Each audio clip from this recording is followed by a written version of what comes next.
Disclaimer, I can talk generally about the game.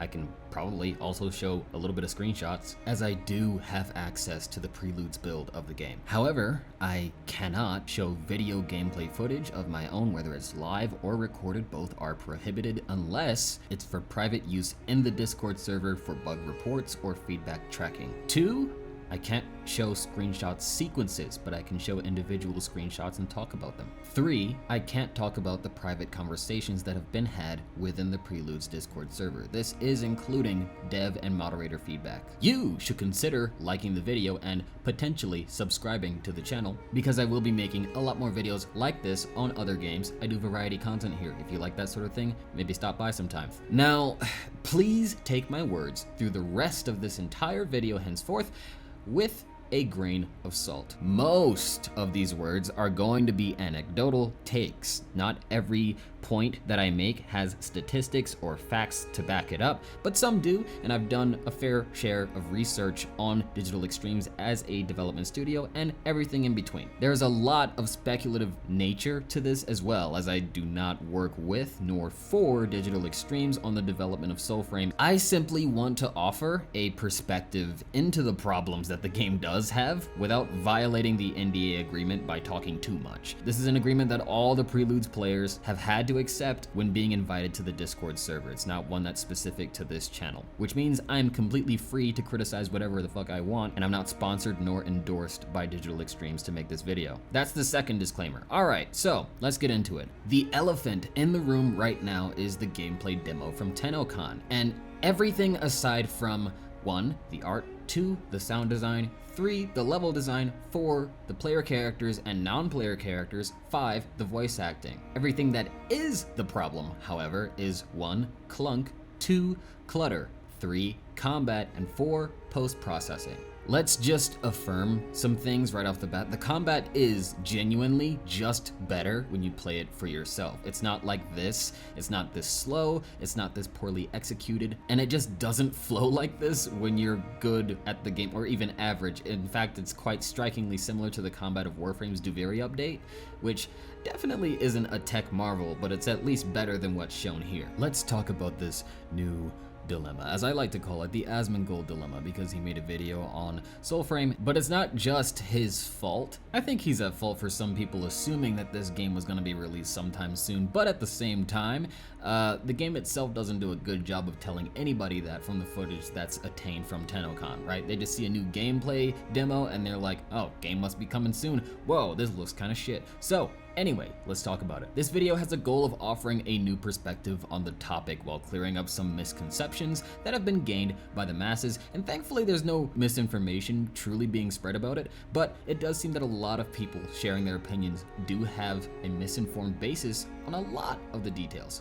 To make a long story short, the game is still in very early development, and it's hard to really say what's going to be final and what's not. I've played around 40 hours of Preludes so far. I can at least make a comment on that. Literally, once you're anywhere near average at understanding the game, it just looks and feels better. And some of the feedback recordings that I've seen in the Discord server definitely look better than the gameplay demo shown at TennoCon, just saying. It is important to remember that this is a scripted showcase, but it also seems to be executed from a dev who just is kind of, sorry to say it, just bad at the game. I'm not sorry, it's just bad at the game. Or if they're not actually bad at the game when they're playing on their own, they were otherwise requested to just let attacks land to demonstrate elemental effects and interactive moments, but they're probably not used to doing a scripted demo. There is a certain skill set that goes into that. So to whoever selected the person to play these script showcases live both times for Soulframe, it really does attribute quite a good bit to the poor reception of the demos that the game has received so far. Whoever is playing the demo should be able to play it like an average player, in my opinion, but they kind of just aren't allowed to do that in these. Anyway, let's just say, in complete honesty, that clunk, clutter, and post-processing are quite obnoxious, but they've made a good use of it artistically in some examples. What they have not been able to do with Warframe is slip away from the clutter and post-processing flares and camera shake and blooms that can be quite overwhelming to players of other franchises. It's clearly a stylistic choice because they've kept it all this time, all these years, and it has found its niche with the Warframe player base, but they've also sort of dialed back a little bit in the sense that they've reworked the in-game graphics options and customizations so that players can adjust it to not be so overbearing. They know that it can be a problem, they can take it out, but they give us options because they want to keep it in as a stylistic choice. I am generalizing an entire community under a blanket in saying this, but I truly do believe that majority of players who have access to the Preludes build of Soulframe can attest to the critique of melee combat being DE's weakest suit, especially when it doesn't include the frames that Warframe built its entire ecosystem around. The Deviri update in Warframe was a prime example of this. It's something that's been pointed out ever since the very first gameplay demo of Soulframe as well, but even before then, melee combat in Warframe has never been its strongest suit. But what they have been able to do with melee combat is make mid-air melee combat feel good. They worked tirelessly on that for Warframe. That fast-paced sort of sliding around and swiping through enemies, that was fantastic, and they've based that around the frames as well. But anything that's not is quite difficult for them to truly invest in, and with this game project, I hope that they will invest. And the combat is a little bit underwhelming, but when playing it, it's a lot better. They're all genuine criticisms, and some of these I do myself share. As a recap, generally, the critiques that I see a lot as of the past 2 days are as follows. 1, the sheer amount of lens flares can be pretty blinding. I agree. 2, the gameplay definitely looks rather clunky. I also agree. 3, I'm surprised the crowd was even cheering. This is probably not, people weren't cheering for the reason that a lot of people might think. It's not like the game blew our socks off 8 million miles away. It's that people at TennoCon were just genuinely excited and happy to see the development of the game as far as it has come. 4, the combat looks as if the game itself is stopping you from comboing any faster than demonstrated. This right here is completely on the person demonstrating and the script that was written for them. The game itself, aside from obviously the graphics look the same, doesn't look or feel like this when you're playing it. Number 5, the post-processing gets in the way of visual clarity and ability to identify incoming attacks in a timely manner. I absolutely agree with this, and I think it needs to change. The defenses I see a lot as well. Some of them are complete bullshit. But number 1, the gameplay is fine. Yes, it's fine, but it could be better, and we shouldn't just stop at fine. 2, it's not even released yet. It doesn't even have a release date. This is true. It's factually true. We don't have a release date, and it's very early in development, so I can see this being a proper defense, but it shouldn't negate criticism at all. 3, it doesn't have to change the combat. I disagree. I think the combat could be way better if they reworked it. 4, there's no need to be so harsh. Just because you don't like the way that they worded it doesn't mean that an entire team, an entire company can't handle a little bit of harsh feedback. There might be some people who take to it a bit more personally within that company, but they have a lot of coworkers and hopefully friends there at DE with them that can help them push through that. This is how game studios work, from indie up to AAA. Number 5, we know, we've told the devs they're working on it. This is solid. I absolutely agree. I've seen it. I can attest to it. Yeah. We know, we've told the devs, and they're working on it. Number 6, oh, you view Asmongold, so your opinion is invalid. That's the energy that it gives off. This one is just bullshit. It's just so like, who cares who the person watches? Number 7 is it's an indie game. And I can't say that DE itself is fully independent anymore. As a company, they still have a 100% say-so over the creative endeavors that they put forth with their team. So I can say that their games are largely run independently, and criteria for an indie game is being developed and published by the same thing. So yeah, these are still indie games. Tencent doesn't get to hawk over DE the same way that it does with Riot, for example. All they can do is spot a financial red flag and then knock on DE's door and be like, hey, don't be fucking stupid.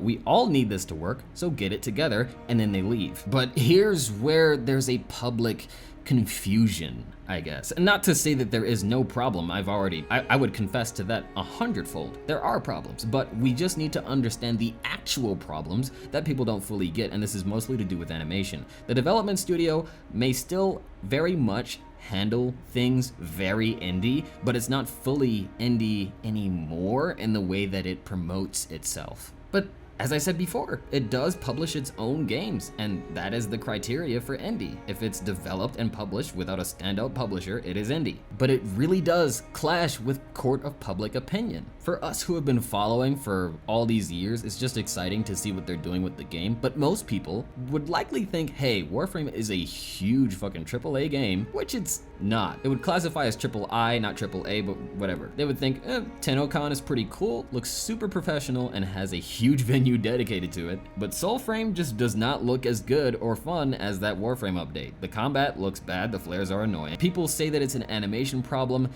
and it's not. If you say that, you've probably never had to be a gameplay animator specifically, or work alongside a gameplay animator who had to work with the implementation parameters of an in-house game engine. The animation is not really the problem. It's the implementation of the animations that isn't being handled very well by the engine itself. Stick with me here. I'm not just gonna use a bunch of buzzwords. I'm trying to use words that sum up everything as quickly, relatably, and informatively as possible. And even so, I will still explain as I go along. Okay, got it? Got it. So when DE went to make Warframe, they also built an in-house engine called Evolution.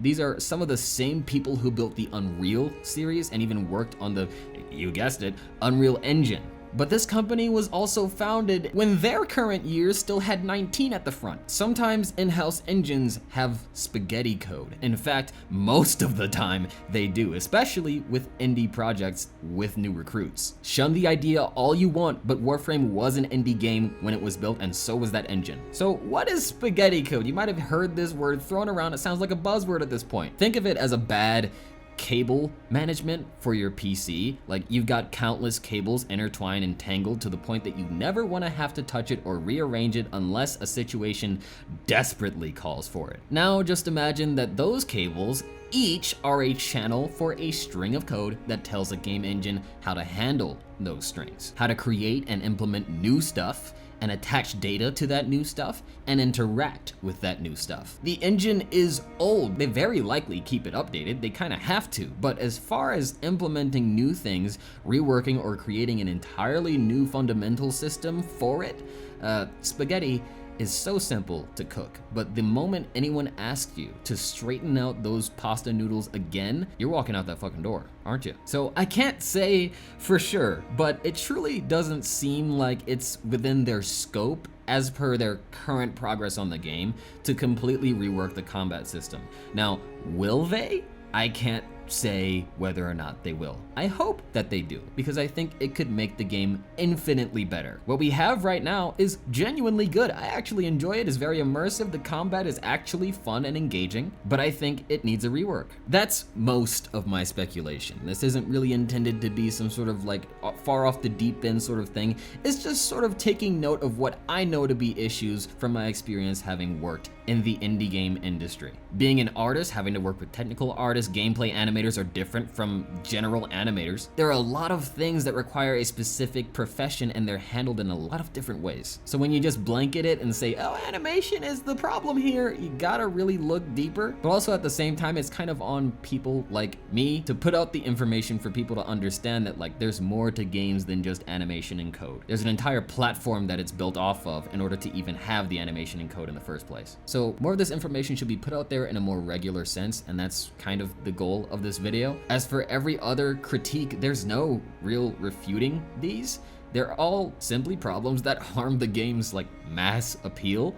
Even if they are stylistic choices, they're just not really all that appealing. But it is still important for us as players anticipating this title to remember that the devs described this current development phase during TennoCon 2024 as the early days, and they're presumably like 2 to 3 years into development so far. They announced this in 2022, it's 2024 now, but it's safe to say that they probably started developing the IP of the game a little bit before they actually announced it, you know? That's usually how that goes. So this is clearly something that they wish to take their precious time with, and we might not see this game released for another 3 years if I'm being completely honest. I mean, it's an Elden Ring sized game, and Elden Ring took about about that long to develop, somewhere around 5 years, and if we include the development of Shadow of the Erdtree, the DLC, it took an additional 2 years. So 7 years total of development on Elden Ring from a game development pantheon like FromSoft. We have on our hands an incredibly passionate game studio that is approaching their new products in a way that we rarely see